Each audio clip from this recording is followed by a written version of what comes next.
Chennai in India had massive floods. I wanted to figure out how do I reach out and help the people of Chennai. And I came across Akshaya Patra. I called them up. Instantly, the very next day, we were able to deliver 10,000 meals. Akshaya Patra's supply chain is very, very complicated. The numbers with respect to Akshaya Patra are always astounding.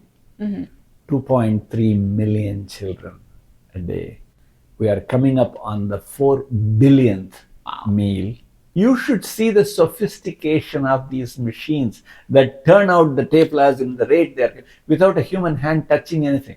Akshaya Patra's kitchens, and they are technological marvels. Do we have an AI strategy for Akshaya Patra? Microcontrollers that precisely tell you how much of what to add, what not to add. Right.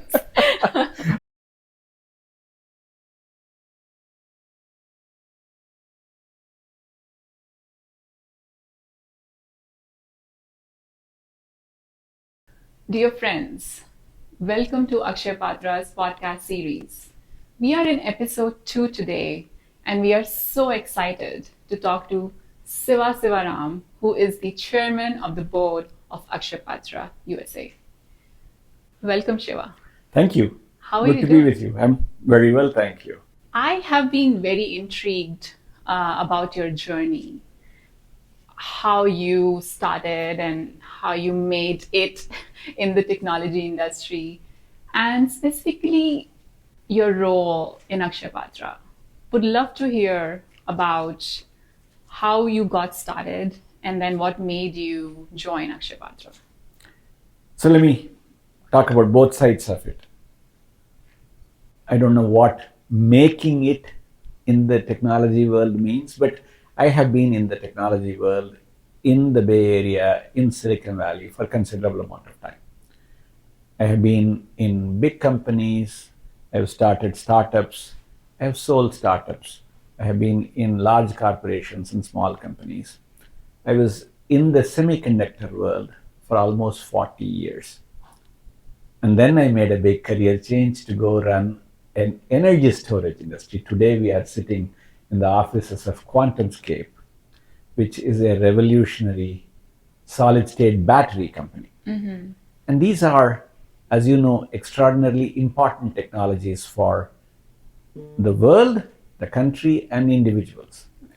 Semiconductors have been the basis of the digital revolution.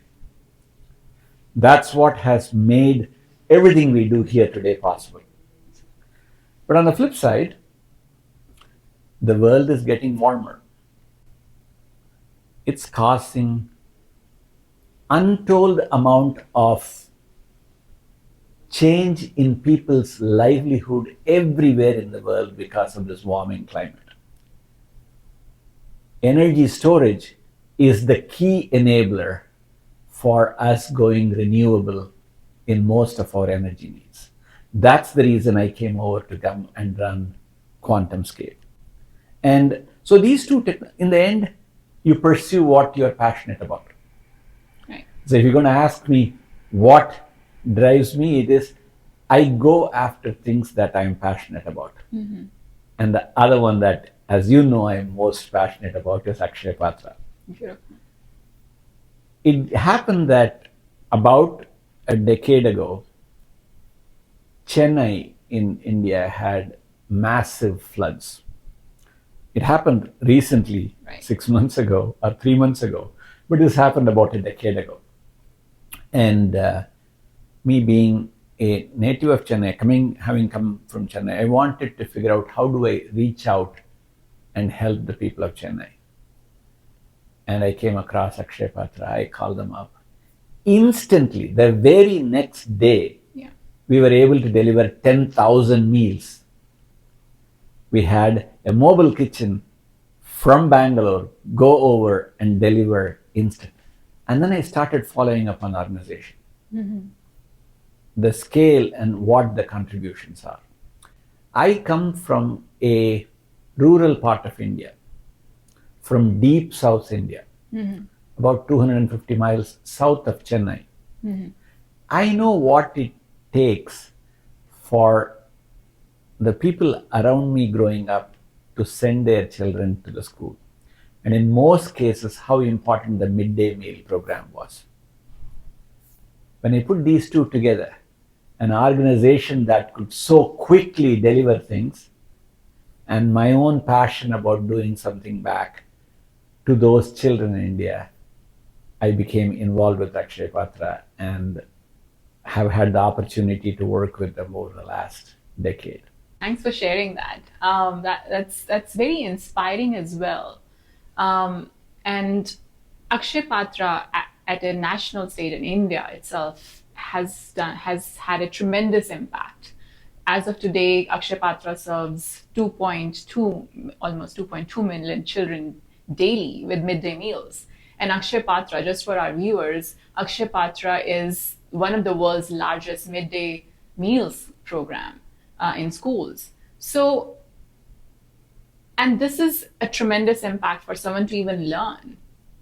But I do know that Akshaya Patra also has had reach in other countries. What would you like to share with us on that? Yeah. The numbers with respect to Akshaya Patra are always astounding. 2.3 million children a day. We are coming up on the 4 billionth meal. Just during COVID, we served close to 250 million meals in India. Wow. We do this all for under $20 per child per whole school year. Wow. And we are able to do this with the close to 6,000 employees in India. But the United States supports about a quarter of this. And we have grown tremendously over the last several years. And so the numbers about Akshaya Patra are tremendous. But sitting here in the US, where we've been blessed with, in some case, excesses of everything. Absolutely. We don't quite understand the scope and impact of Akshaya Patra. Recently, maybe 6 weeks ago, I read an article about a Nigerian NGO who essentially modeled themselves after Akshaya Patra to go do in Lagos exacting what we are doing in India, growing. That's brilliant. Yeah. And you'd see them, they say the same things. Food for education, making sure that we do a centralized kitchen. How do I get a public-private partnership going? How do I get philanthropy combined with the government and work with the midday meals programs of the schools? We tried this in England. In London, we were able to do this. Oh, wow. Even in the US, we are in the rudimentary stages of thinking through how we can affect the education of people who have food insecurity. That's awesome. We have not gone very far, but we will get there, and we'll be able to talk to you on a further podcast like this. But you can see the model is now being replicated around the world. When it comes to the US in particular, food insecurity is a big deal. We think of affluent areas like the Bay Area, think that there is so much wealth here. Right. The problem is always the same, whether it is India or here. There is the ability to feed everybody, but there is no will to feed everybody. Our job is to take that model that we have done in India and make sure we can do it around the world. That's so well said. How do we inspire? How do we make sure that we bring out the will? And, I have believed humans' natural nature is to be kind. As we grow up, we somehow lose that momentum. What do you think? What can we do? You said it very, very well. Humans are born kind. Right. We ideologically go off into our corners and not do it. The best way is for us to physically see a demonstration of this. And I say this to everybody. If you ever go to India, make it a point to go to an Akshaya Patra kitchen. Even more important, go with that food truck, go to the school and serve the children as they come in at lunchtime, as they are hungry and you feed them. You will never again be the same. Yeah. So my own thought is, over time, I hope there will be more people listening to you around the world on this podcast who get inspired to go see it. We can show what is possible. We can show as a humankind what we can do together, how much of an impact we can make. I completely agree. And I think sharing and physical, as you're saying, just going there and observing, and then also sharing the stories, right? Like how it transformed a child's future and life just by $20 a year. I think that's what we literally ask for in US. And you would not even blink an eye sometimes to You go to do that. Starbucks and spend $10 for a cup of coffee. Right. I'll give you a inspiring story. Geeta, who's standing here, and I were hosting Chef Sanjeev Kapoor, and we were doing a lunch and learn event at Western Digital, my prior company. There were probably 500 people who were snaking around in a queue trying to take pictures with Chef Sanjeev Kapoor, and they were all talking about what it is to have someone idol like him to visit us. And then there is a petite, very beautiful young lady who was standing right next to me, and she said, "Siva, let me introduce myself." I said, "Yes, please. I'm an Akshaya Patra kid." Wow. And we had tears in our eyes. Here is a person, Yeah. an engineer at Western Digital, working in San Jose, who was an Akshaya Patra kid, and I did not know. That's And she was in my organization. Yeah. No, that's brilliant. That's what we are talking about here. Yeah, yeah, yeah. Well, it actually is bringing tears to my eyes right now. It's so beautiful and inspiring. Thank you for sharing that. Maybe switching gears a little bit on the technology, use of technology at Akshaya Patra. A lot of people learn from it. We use technology day in and day out to scale the operations. But I'm also curious, two parts to this question. One is, what other examples have you seen in the non-profit sector or other technology sector which we could borrow and might be useful or which are already happening? And the other is, what's in store in future of Akshaya Patra's use of technology to scale the operations? So this is a vast question. Sure. In general, how can we apply technology to philanthropic activities? Yeah. What are good examples of them? How do we apply it in Akshaya Patra? What have we used? And where would this go? And when I think this, there are many places, people from Silicon Valley who have gone back and started doing it. For example, I'll give you a simple example of an organization that is trying to use, let's say you have Google Maps. Google Maps shows you, hey, you start here, you need to go there, you press a map and you come back and tell you. It is not probabilistic. It doesn't say you may get there. It'll tell you exactly how to get there and tells you 100% of the time you get there. Right. The fellow who did Google Maps in the US has gone back and said, why can't I do the same thing for education? If I want to go from here to there, I'll have a curated set of everything you need to go all the way from here to there. You start in 10th grade and you say, I want to apply for engineering. Type your background, tell you, and it'll give you they don't create content, but they will give you exactly what you need, where you need, what you do, when in a pace that is acceptable to you, so you can take step by step so they can get to be ready for an engineering school. Things like this are happening everywhere in India. Now, in the Akshaya Patra case, which is more dramatic because it's physical, tangible, you can see, we are the foods that a child in Bangalore that eats and what a child eats in Gujarat are very different. Right. One wants sambar sadam, the other wants teplas. We need to customize this. Right. And here we are trying to build kitchens that can handle 100,000 kids at lunchtime. I got to build a kitchen that has to make. So if I have to make 100,000 kids to be, each kid eats 2 or 3 teplas, I got to make 3 lakh, 300,000 in the 2 hour, 3 hour time period to go do it. I need to have flour coming in here, and you have to have the ghee has to come here, the oil has to come here, and you should see the sophistication of these machines that turn out the teplas in the rate they're without a human hand touching anything. So whether it is mechanical engineering, whether it is computer science, whether knowledge, whether supply chain things together, Akshaya Patra's kitchens, and they are technological marvels. I agree. I'll give you another little example. Sure. We're trying to cook rice for, let's say, 1,000 kids.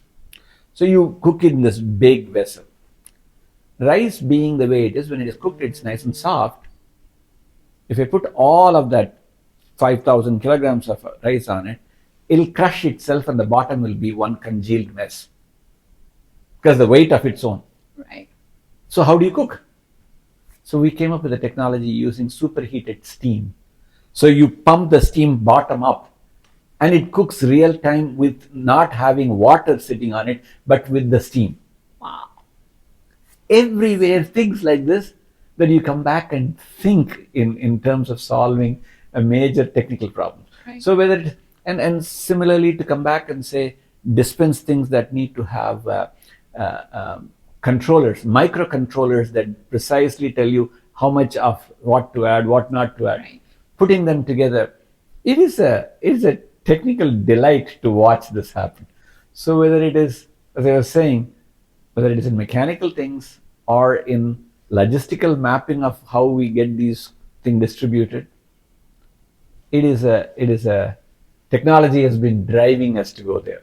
That's brilliant. Thanks for sharing that. I would keep that idea in mind, using the steam to cook their rice. I don't want you to, you'll scald yourself. You need to be very careful. Yes, that's true. But that's so, I would just say that's so cool. Siva, thank you for sharing that. Artificial intelligence in the last year or so has just taken a different trajectory and a path. And it seems everybody is trying to think what's their AI strategy. I would love to hear, and the viewers would love to hear from you. Do we have an AI strategy for Akshaya Patra? And if yes, would you like to share some bits on that? Yeah. So the generative AI revolution, ChatGPT that we are now starting to use in search, etc., is the latest manifestation of AI. The prior versions of it, machine learning, deep learning, trying to make sure you build data-based models, that have been an integral part of Akshaya Patra's strategy always. So when we are trying to do a 2.3 million children distribution, we are very heavily data-driven. When we have a donor base, when we have what happens to these children that have grown up and graduating, the amount of data that is flowing in, we have always been good at Akshaya Patra in modeling it and getting it out. Mm-hmm. Now, with the vast advances that are coming up in generative AI, and we can set up customized search and chat. And for example, if I am a Akshaya Patra marketing person, I am trying to reach multiple people. The amount of work that I used to need to get this done now becomes rather routine for me to go. So if I am going into, I'll give you a simple example. Sure. I need to get a video recorded and sent to Cisco, a customized Cisco video for Cisco, mm-hmm. with Akshaya Patra, with all the Cisco employees. Mm-hmm. It's one click of a button right now. If I need to go, as I expand my corporate footprint, on the marketing end of it, it has become routine for me to be able to develop these customized solutions. On the supply and delivery side of it, governmental interaction is very strong. How do I go create the customized, getting the money due to us collected from a Haryana government to a New Delhi government to a Telangana government? Man, you would be amazed how useful it is to have somebody else do this work for you. ChatGPT takes care of most of our problems. So you can see everywhere, little applications, big applications, we are starting to use AI. And it's a core part of our thinking. And switching gears, I know blockchain and Web3 used to be the hot topics a year ago, and I think sometimes it's still there in between where there is a focus section who's focusing a lot on that. What do you think? I know there have been a bunch of projects back in India as well, and I know in US where people have tried to use this technology to create transparency and also create some immediate outcomes or outcomes which were not reachable otherwise in nonprofits. For example, if you want to really see the impact, okay, this fund reached the farmer and then how did they use it? I know a project which was done in India where they did it on blockchain and using a token, and they were able to track all of that, and that created a tremendous amount of trust with the donors, and that created more engagement. Yeah. As you just said, the biggest use for blockchain is establishing a accountability, credibility, transparency in all of our transactions. The biggest place where we do get that is in our supply chain. Akshaya Patra's supply chain is very, very complicated. We get grains from one place, from the government. We might want to supplement it with somewhere else. We get vegetable procurement in each locality. We have multiple vendors that we go through. And here we are from the US, we need to show them accountability. The money that we sent from here actually went to go do that. Blockchain technology, we used Accenture as a consultant for us. Wow. And Bain also did a lot of work for us. Both Bain and Accenture have put together systems, supply chain systems that use blockchain in India for us to be able to accurately track, transact, and deliver receipts back to us. So this is already happening. It's been happening now for maybe 3 or 4 years already. That's amazing. Thank you for sharing that. I think I would just like go back and read more about it, but this is so awesome. And especially for our viewers, because we are always so keen to understand, okay, how that money is getting used, and is it reaching the right hands in the right manner, and what the kind of impact. So this is awesome. For us, just to finish that thought, Yeah. Akshaya Patra USA, the board, is the fiduciary responsible person for our donors. IRS expects us to make sure that the money has reached some place, and our donors are not given the permission to exactly direct it. Only the board of directors of Akshaya Patra USA are doing it. For us to get the accountability, the use certificates every time back, we sent this money, where was it used, how was it used, show me the receipts back. The technology has been tremendously useful. That's brilliant. Wow. Thank you for setting that example for everybody, Siva and Akshaya Patra, for sure, the entire team. So inspiring and having such a tremendous impact at a global stage. Thank you. I know you're a very busy person. You are doing a lot of things and all brilliant things, so much to learn from you. How do you balance your technology and philanthropic efforts?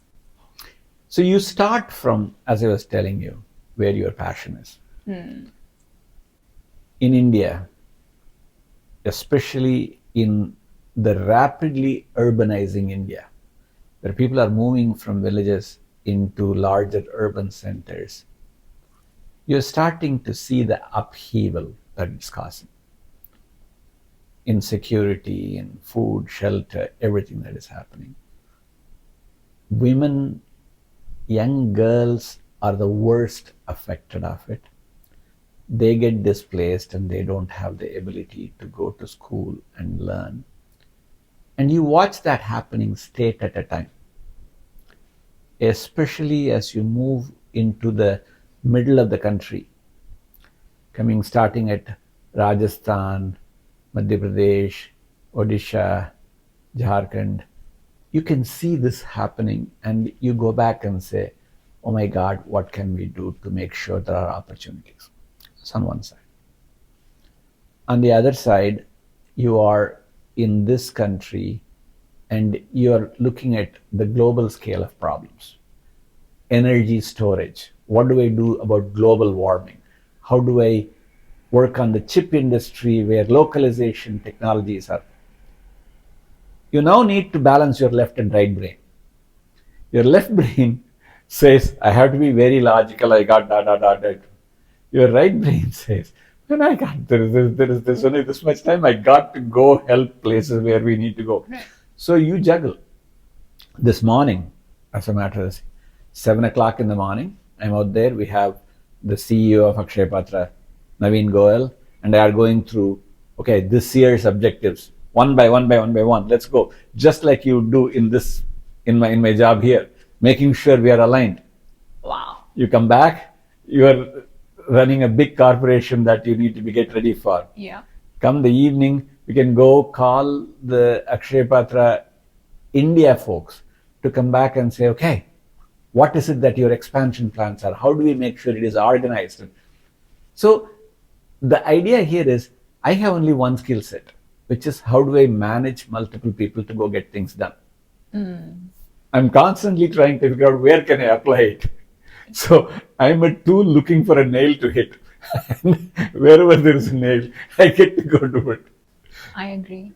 What would you advise the Gen Zs and the Gen Alpha coming up today?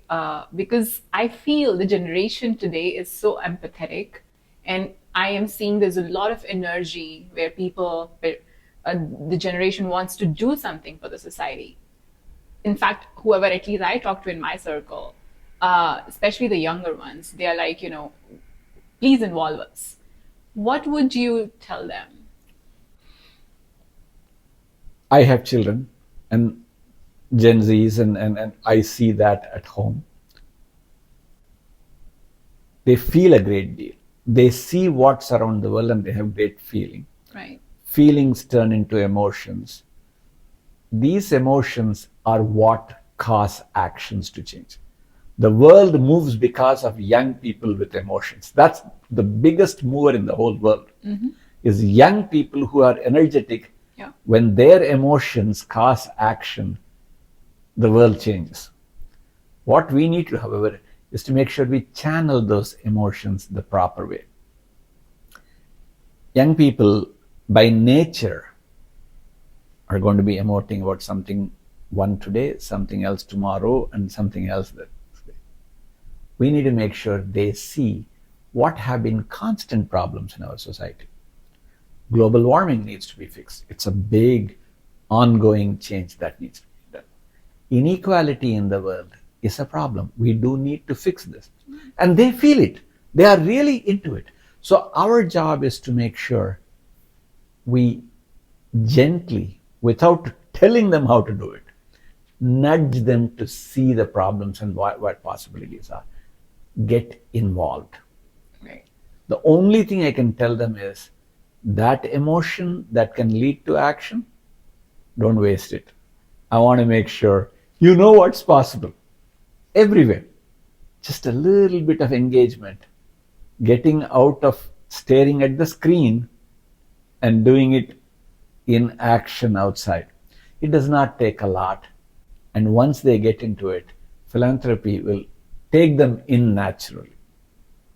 That is 100% agree with that. And I feel emotions, there is a structure as well. I'm not sure you might have heard about it, is think, feel, and do. How people think, feel, and finally that relates to the action. And we do, I'm a product leader. So I do this when I'm doing journey mapping and user journeys, and we all map it in terms of what is someone thinking, how are they feeling, and then eventually how it leads to the action. So I completely agree on that. The next question, Siva, for you is, what are the top priorities Akshaya Patra is focusing on at a national and at a global stage? Yeah. Akshaya Patra, the nicest thing about it is the simplicity of the mission. Akshaya Patra does not get distracted. There is always request from us to go say, hey, can you do this more? Can you do this more? Can I change from energy into education, food into education? Can you do something else? Can you be a distributing agent for health? All those questions come to us. We have a tremendous infrastructure and a tremendous reach, but we have one purpose, which is to feed. Everything is built around making sure the child gets a nutritious meal. Everything else will fall in place. Schools, health will fall in place. Having said that, we do look at that food and nutrition holistically. For example, one of the areas we are looking at is expectant mothers and early childhood, infants. How do we make sure that in the distribution, in the channels where we are, how do we make sure expectant mothers are well taken care of? And these infants, right now our focus is always after 5 years, 6 years, when they are in school, kindergarten and above, we are feeding them all the way through high school. But what about those early formative years? Anganwadis, how do we make sure that we are feeding the children who are much younger? We are trying to reach, we are trying to experiment to go do it. We do need to do it. Very, very needed area for us to go do it. That's in India. The second thing we are trying to do is, currently the kitchens are structured in a way that we can really address only the semi-urban areas. Meaning the government has regulations on us. You cannot serve outside of a 45-kilometer radius of where the kitchen is. So if I have to have scale, I can only do an area around the periphery of a city that I can hit a lot of schools there. How do I go to a village school that is far away? I need to have micro kitchens. Kitchens where I can figure out how to use local ingredients, local labor to go serve in schools that are farther away. We have to innovate. We have to innovate a supply chain model and a model of delivery to make sure that happens. The third is, this is an area that is a lot of interest to me. We are connected to India. We work a lot. We have an emotional connection back to India. Our children, and as they grow bigger in the US, they don't have the same kind of emotional connection we have with a problem in India. I need for them to see something locally that we need to do. So in my own mind, I'm churning on this idea of, okay, it's very hard for me to break into schools in the US because the regulations are very tight. But we know insecurity around community colleges, late schools. How do we make sure we are addressing? And we are starting to experiment with those. Similarly, with food recovery in the US, so much food gets wasted. How do I recirculate it and get it back to the people we are trying to? So 90% of our effort goes into our main purpose, which is feed the school children. We have already made a commitment to 2.3 million children. I want to not ever break. I never want to have one child come back and say, oh my God, I was waiting for my food and I didn't get my food. That's my number one priority. But then immediately afterwards, I'm looking to see pregnant women, early infant level feeding. Then I am trying to see where else can I replicate and run this model. And then I am trying to come and do something in the US.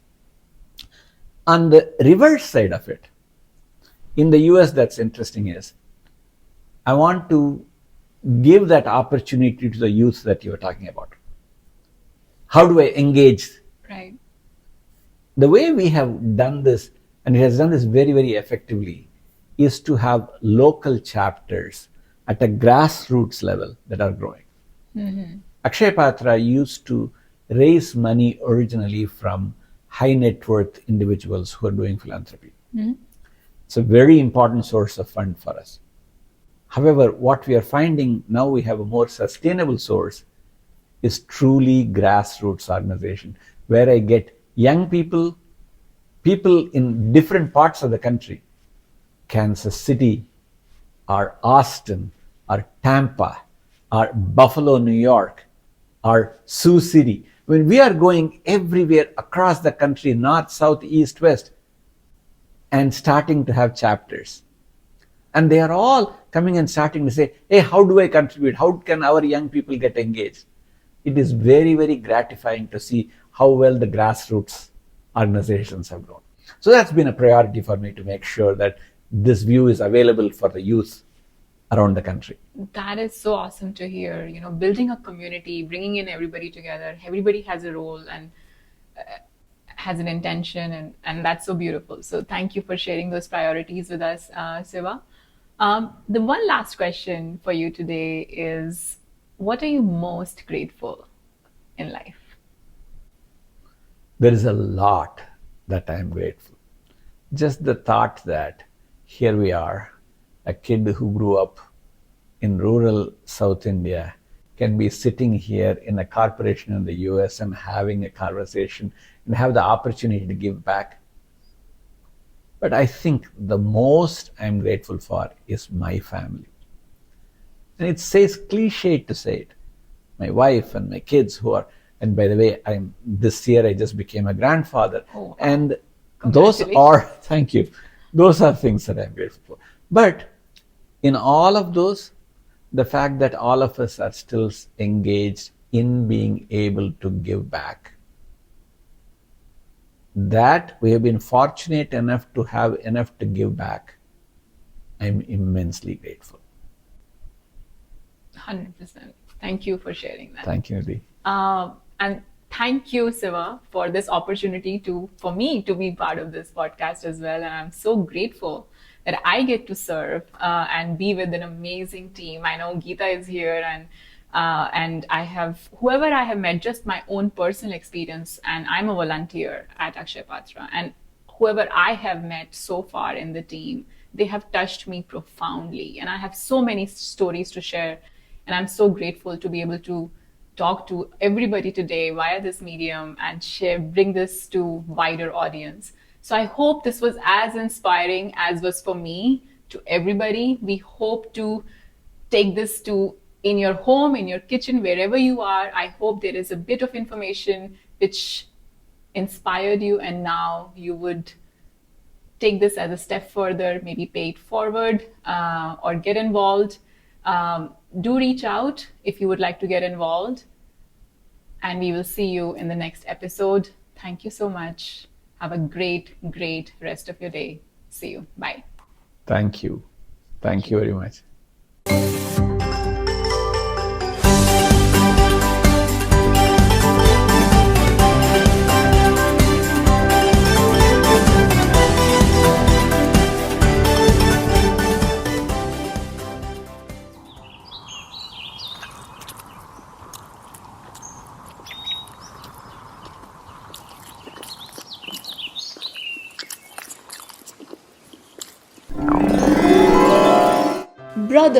Brother, I'm hungry.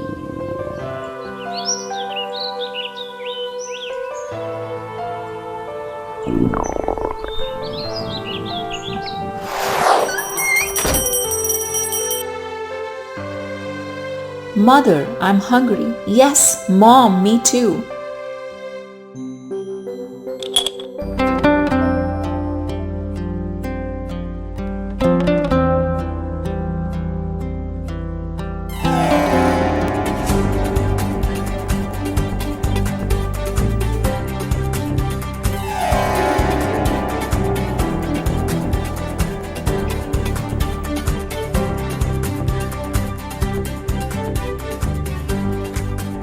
From rumbling bellies to homeless hearts, Akshaya Patra stands strong, ensuring no one journeys alone. Join us in filling stomachs and hearts and nourishing minds, giving wings to the dreams of children. Hunger stifles potential, depriving kids of play and learning. Our mission is clear: end hunger, nurture minds. No child is deprived of education because of hunger. Akshaya Patra, nourishing lives, nurturing dreams.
On behalf of 2 million children and thousands of hunger warriors, we thank you for your support and generosity.